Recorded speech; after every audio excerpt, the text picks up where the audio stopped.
Di sini kita membutuhkan teman. Di sini kita membutuhkan siapa yang mendukung kita, siapa yang menemani kita. Maka di saat kondisi yang mengerikan seperti itu, ikhwati fillah, kita minta kepada Allah Subhanahu wa taala perlindungannya. Di antaranya adalah syafaatul Quran. Al-Quran akan datang kepada kita sebagai pemberi syafaat. Tenang, jangan takut, aku bersamamu. Kira-kira seperti itu, wallahu taala a'lam. Maka ikhwati fillah, banyak-banyaklah kita membaca kitabullah ini. Bismillahirrahmanirrahim.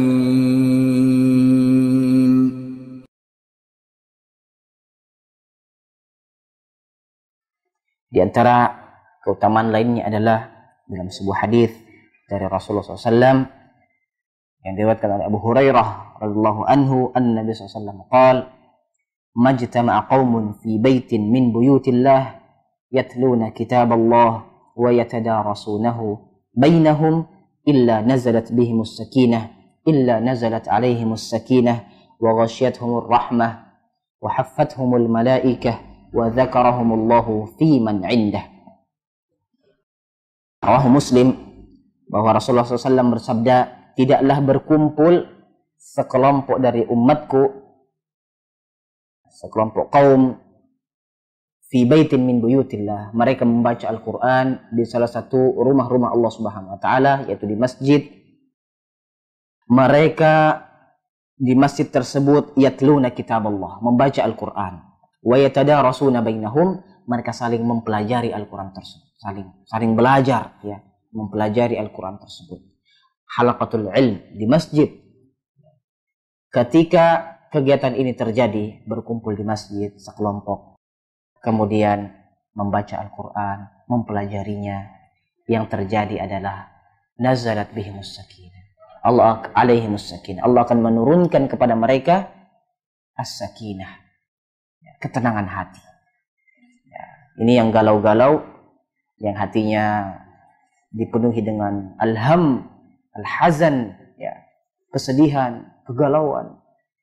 Datangilah halaqal ilm di masjid, membaca Al-Quran, mempelajarinya. Wa ghasyiyatuhumur rahmah, kemudian kasih sayang, rahmat Allah Subhanahu wa taala akan hadir meliputi mereka, turun kepada mereka. Wa haffathumul malaikah, malaikat akan berbondong-bondong, ya. Di antara bentuk ridha, senangnya malaikat kepada orang yang belajar itu, mereka membentangkan sayapnya sebagai bentuk ridha, rasa suka mereka terhadap orang-orang yang belajar, apalagi di masjid mempelajari Al-Quran. Wa dzakarahumullahu fi man 'indah, Allah Subhanahu wa taala akan membangga-banggakan mereka, menyebut-nyebut kaum tadi, sekelompok orang tadi yang berkumpul di masjid dan belajar Al-Quran. Mereka membaca dan mempelajarinya, Allah akan membangga-banggakan di hadapan para malaikatnya.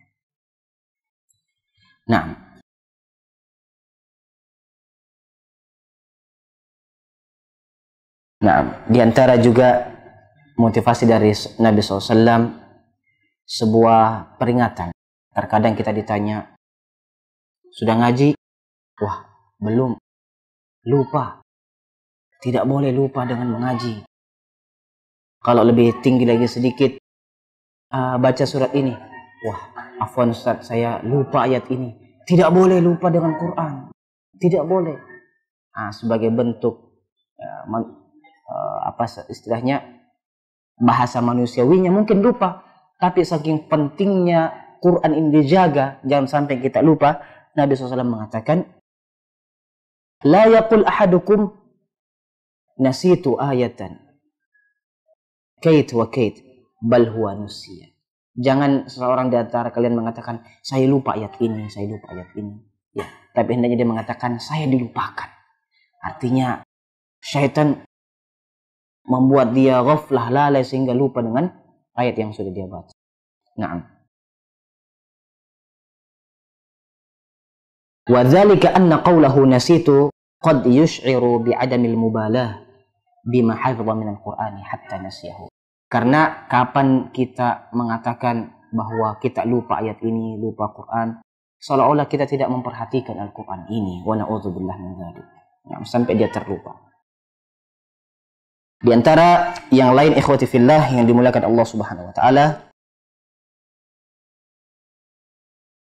hadis yang diriwayatkan oleh Abdullah bin Mas'ud radhiyallahu anhu, anna Nabiyya sallallahu alaihi wasallam qala, "Man qara'a harfan min kitabillah falahu bihi hasanah wal hasanatu bi'ashri amsalha.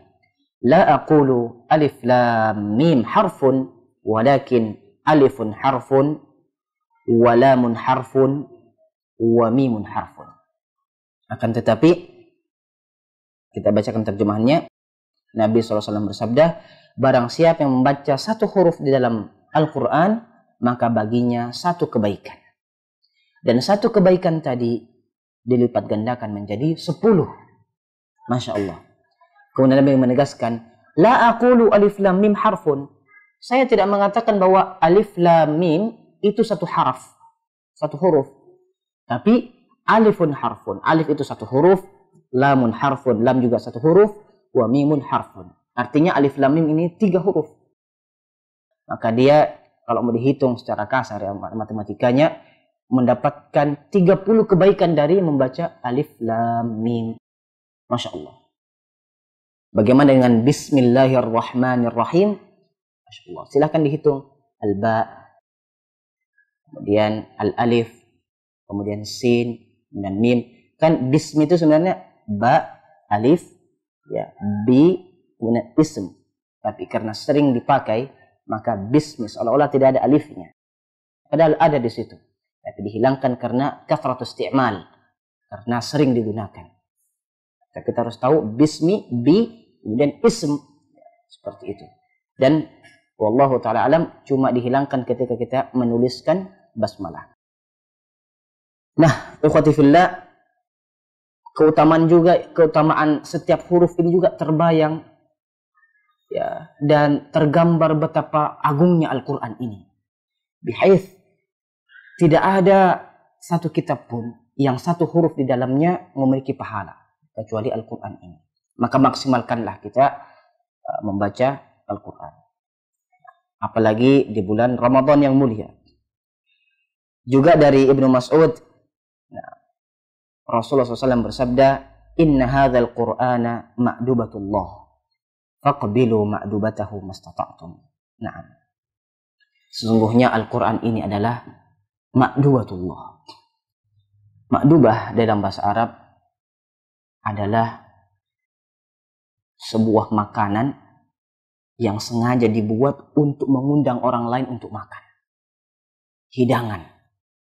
Kira-kira ikhwati fillah yang mulia, kalau kita mau mengundang orang ke rumah untuk makan, apakah kita membuat makanan yang biasa-biasa? Hatta walau makanan yang biasa juga akan terkesan karena dia adalah hidangan yang sengaja dibuat untuk mengundang orang lain. Tentunya secara umum makanan yang istimewa. Nah, menggambarkan betapa lezatnya Al-Quran ini ikhwati fillah. Allah Subhanahu wa taala melalui hadis Nabi SAW menggambarkan kepada kita bahwa Al-Quran ini adalah hidangan Allah Subhanahu wa taala yang Allah hidangkan untuk umat manusia ini. Faqbilu ma'dubatahu mastata'tum. Maka datangilah ya hidangan Allah tersebut, undangan Allah tersebut untuk menikmati Al-Quran. Masa kita diundang sama Allah Subhanahu wa taala tidak mau datang? Ya. Apalagi Al-Quran ini adalah gizi terbaik untuk hati kita, makanan terbaik untuk kehidupan rohaniah kita. Nah, dan masih panjang dan masih banyak keutamaan-keutamaan dari tilawatul Quran. Ya, hadis terakhir diriwayatkan oleh Al-Imam Al-Hakim rahimahullahu ta'ala. Ikhwati fillah, singkatnya mari bersama kita menyemangati diri, keluarga, dan kaum muslimin seluruhnya untuk memperbanyak tilawatul Quran lafziyah dalam halaqah kali ini, karena banyak sekali keutamaan yang ada di dalamnya. Dan silahkan kita nanti memurajaah, ada hadis-hadis Nabi SAW yang mengingatkan pentingnya membaca surat ini. Ya, misalnya surat Al-Baqarah ada keutamaannya, ya, surah Al-Kahfi ada keutamaannya, surah Al-Ikhlas dan Al-Mu'awwidhatain atau yang kita kenal dengan 3 kul, ya, atau kul 3. Kalau bahasa ilmiahnya suratul Ikhlas wal Mu'awwidhatain, ya, surat Al-Ikhlas kemudian Al-Falaq dan An-Nas. Ada keutamaan-keutamaannya semua. Nah, kemudian ada keutamaan membaca ayat kursi misalnya. Nah, semua ini kita pelajari sebagai persiapan untuk memasuki bulan suci Ramadan. Dan semuanya biiznillah ta'ala dari Al-Fatihah sampai surat An-Nas kita akan khatamkan 1, 2, 3 bahkan berkali-kali di bulannya Al-Quran ini. Wallahu ta'ala alam. Wa sallallahu wa sallim ala nabiyyina Muhammad wa ala alihi wa sahbihi ajma'in. Allahumma arzuqna tilawatal Qur'an ana al-layli wa atrafan nahar. Allahumma ja'alna min ahli al-Qur'an alladzina hum ahluka wa khassatuka ya rabbal alamin. Walhamdulillahi rabbil alamin. Wassalamualaikum warahmatullahi wabarakatuh.